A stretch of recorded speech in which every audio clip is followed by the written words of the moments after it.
Alright, so after the success of yesterday's video, which by the way, thank you for that, didn't expect a Resident Evil 5 video to do that well, at least for me, in this year, to be honest. But I briefly touched on a certain topic in the video that I did want to kind of elaborate on more after watching it back. I did briefly mention that Resident Evil 6 Remake wouldn't happen, and it was just kind of like a throwaway line. I said, look, I just don't think it would happen purely because of the reception of the game, not the sales, or the quality of the game, just the reception of it wasn't great. So a remake wouldn't really be, not really the best thing to do, but it just isn't, probably not on the table. And I do want to go over why that is the case a little bit more in detail, but I also want to go over the fact that, what if there is one, like what could they do? And I have some ideas on what they could do, but at the same time it's very out there, but we'll see. But I'm gonna just go right ahead and get into it. So if you are interested in anything that is said in this video, then by all means drop a like and leave your opinions down below, but let's just get into it, shall we? Alright, let's get things off with the why it probably wouldn't, and this is probably glaringly obvious to people who have played the game before. This is a very different take on Resident Evil than the rest. 5 almost does that, but keeps it kind of original enough to kind of feel like a Resident Evil game. Like I said yesterday in the Resident Evil 5 video, I love Resident Evil 5. It was my kind of official entry into the series. Obviously I play every single game now, but 5 came out when I was very young, like early teens, and like I was hooked on that game, and I love 5. But is it my favourite one? Absolutely not, but it's definitely up as like one of my top 5 for sure, because it's kind of like the start of all this for me. But 6 is an interesting one. 6 is a very, very action-focused game. As you can probably tell from the gameplay in the background, there's a lot of combat, there's a lot of, stylish moves and stuff like that. So it's a very different take on the formula of Resident Evil, you could say. And obviously those games do have combat in them, yes, they do, they all do. That is something that cannot be questioned, they do have combat in them, but not as heavy as this. This is constant combat, basically. There's like a few moments of slower pace, but never really like a horror element. I guess there's like 1 or 2 sections where there might be, like there's a bit in Jake's campaign that stands out. It's very brief, but you go through like a couple of dark corridors with a bunch of mannequins lying around.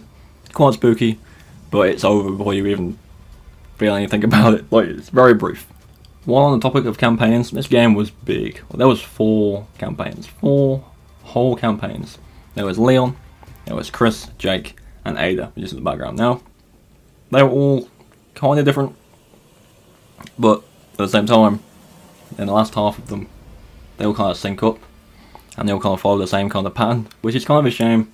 They're not completely like mirrored at the end, but they are kind of crossing paths a lot, so it's a lot of the same, especially between Leon and Chris. A lot of the same things happen in that one than they do in the other, so it is a shame really about that. But I prefer Leon's campaign to most others. I think Jake's campaign is pretty interesting purely because it's a new character and you can find out more about him, but I don't think he'll be coming back in the future. It's a possibility because of, I'm just going to say the spoiler now, he is Wesker's son, and we all know Wesker's a big part of the games. Could he come back? It's a possibility, but I'm not 100% sure he will. But again, it's on the table, I guess. He could come back. Obviously, as we know, right now, the only returning characters thus far are Chris and Ada. Because obviously Ada was planned for Village, but got cut, which clearly means they want her to be involved in some way in the future, whether that's in DLC for Village or in 9, who knows. And with the apparent leaks for the Outrage game, which someone in the comments on that video has thankfully told me that Outrage seems to be events after the events of Village. That would mean that Leon and Rebecca are now coming back as characters chronologically. So say after Village, it's about Leon, it's about Rebecca, which is super cool. If that is true, awesome. If not, then we'll see what happens with that. But in terms of returning characters, there's not many yet, just Chris and probably Ada. I would imagine, because of the response of that she might come up in DLC for Village, but again, we'll see. So for now, it's just Chris. But it is essentially those 2 characters in terms of could have been, Another thing with this game is it's huge. Again, like I said, it's huge. There's loads of campaigns, but This game, from what I can remember from development at the time, it was expensive to make the game, and it sold. Don't get me wrong, it sold very, very well. It's just the reception wasn't great. Did they get the money back? I don't know 100% if they did, what kind of bank from it, but it made a lot regardless, and it sold a lot. I would imagine it probably got profit in some way, but it was an expensive game, and it's probably one of the longest games in the series. I believe it is actually probably the longest game in the series, which is, you know, a big difference, because those games usually are meant for speedrunning, you know, in a few hours, but this game is like, all of it together is like 25 hours, I think, which is a long time for a Resident Evil game. But, you know, just overall, I don't feel like, just purely because of how people felt about this game initially, that it's not that it's not worth it, but it's just, is it worth the risk? Like, could you remake this game and make it good? Absolutely. I have many ideas, so I'd rather go through that can make this game better than what it was. But is it worth the risk of putting all this money to remake a pretty substantial game in a completely new engine, which is going to be more expensive because it's going to look better, it's going to play better, it's going to cost them more to remake this game than it was to make it initially. At least that's what I think. I'm not a game developer, I don't know how that works, but they got to think of it at a financial standpoint. You know, is it worth remaking a game that not many people liked? But again, if they do, there's plenty of ideas that I feel like could make this game better that we're going to go over right now. So prepare for some speculation and theories as to what could make Resident Evil 6 a better game than what it was. So first and foremost, and I did touch on this briefly in the 5 video, this is less of an issue in this game, but it still kind of feels a bit clunky, and it's obviously the combat and the movement. It's not as bad as in 4 and 5, and I'm not saying bad as in it's bad controls, but fluidity isn't really there. And you know, in those older games, I still, like I've said in the 4 and 5 videos I've made, I love the tank controls. But you know, if you're gonna remake a game, you're gonna make, like, I guarantee you Resident Evil 4 will be like a Resident Evil 2 controlled game, maybe with an option to switch back to tank controls. Like I said, that'll be super cool to see. But it will play probably like Resident Evil 2 and Resident Evil 3. And again, you know, I said if there's a 5 remake, that will take the same, probably the same idea, be controlled just like 2, just like 3, and the 4 remake. And again, that could be done here as well. It's not terrible in this game, it is quite smooth, but it could be smoother, so it's definitely a thing to start with. Again, keep the co-op in place. I believe the co-op is probably one of the best parts about 5 and 6. I love playing this through with people. I played 5 and 6, sorry, with a friend way back in school, like in one day. It was a blast, it was such fun. So keep the co-op element there, because these games are fun. The AI is better than 5's, but still not great. It's still kind of dumbass, you know what I mean? Like, it's still a bit slow, and still doesn't really do things, you know, as fast as you'd expect. They definitely kind of improved on it in some ways, but it's still not the best. So, you know, again, don't get rid of the AI, obviously, but just make it a little bit better. But, you know, at the end of the day, it's an AI partner. Like, even in modern games nowadays, some of them ain't the best. So you just have to make do with that. Next up, I'd probably say tone the enemy health down just a little bit. You get a lot of ammo in this game, a lot of ammo. And even with that in consideration, a normal enemy in this game can be a tanky bastard. Like, it's excessive at times.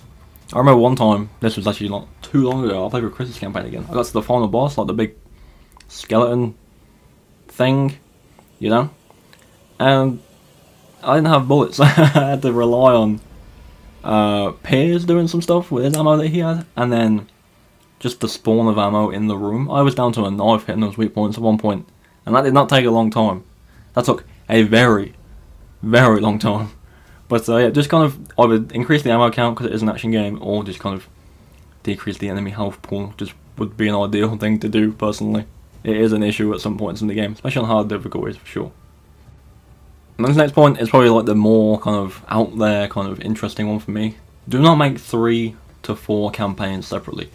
Have it one campaign where you randomly rotate between these characters in different perspectives of what they're doing at the same time, and just kind of bounce between them. You know how, like, for example, you know, the 3 remake, you know, you got Jill, and then something happens with Jill, and then you switch over to Carlos, and you move back. Same with, you know, Resident Evil 2, you obviously have Leon to Ada, and then back, Claire to Sherry, then back. Things like that. That would be pretty cool. They even do it in Village, you know, Ethan to Chris, back to Ethan, Ethan to Mia, back to Mia.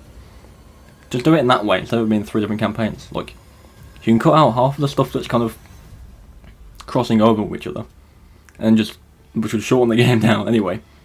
And then you don't have to switch between campaigns. You can just play through the entire game as all the cast at certain points when it's necessary to play as them. It will cut out probably a lot of the annoying stuff again with the crossovers and some unnecessary points. But you know, it would definitely help its case to be a bit more smooth. You know, I don't want to play a story that's across 3 campaigns where I end up playing the same thing 3 times. You know what I mean? So just get rid of all the crossover bits in different campaigns and just make it all fluid.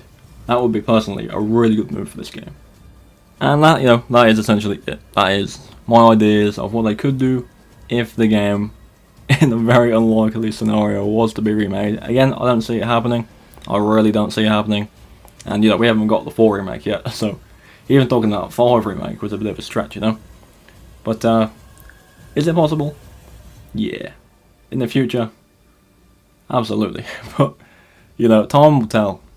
I just don't think, even the 5 remake's probably unlikely, but I'm just spitballing, you know, I'm just throwing out ideas at the end of the day, and it will be interesting to see if people agree with me, you know, like whether 5 or 6 deserve a remake, or just some attention in some way. We've been doing a lot of this lately, and I don't know, it's just an interesting topic, honestly, for me to talk about, because it gives me an excuse to talk about games I love, and, you know, potentially seeing more from those games too, so, I don't know, it's just fun. So, that's going to do it. As always, let me know your thoughts down below in the comments. Leave a like if you did enjoy, and if you are interested in more Resident Evil stuff, and you know, survival horror as a general kind of thing, then subscribe to the notifications so you don't miss an upload, don't miss a stream at the weekends. I tend to stream every weekend, and upload every single day. So, yeah, thank you all for watching, and have a great day.